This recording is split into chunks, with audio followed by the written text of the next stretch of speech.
On ouvre ce journal par la journée mondiale de lutte contre les mutilations génitales féminines. Au Tchad, cette pratique reste une réalité préoccupante malgré les progrès officiellement reconnus.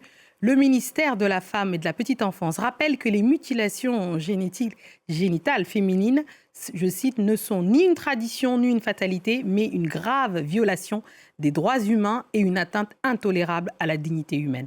Ghislaine Alatarou.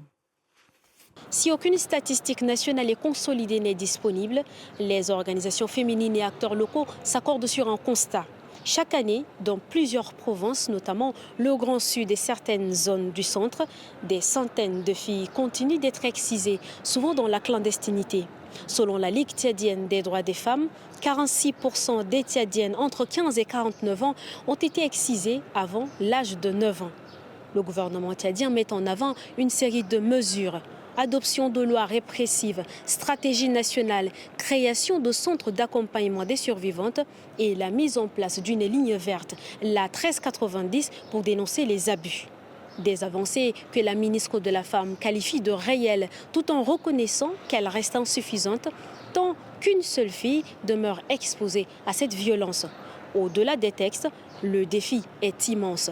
Briser le silence, documenter l'ampleur du phénomène et transformer les normes sociales. Au Tchad, l'éradication des mutilations génitales féminines apparaît plus que jamais comme un combat de long terme qui engage l'État, les communautés et l'ensemble de la société.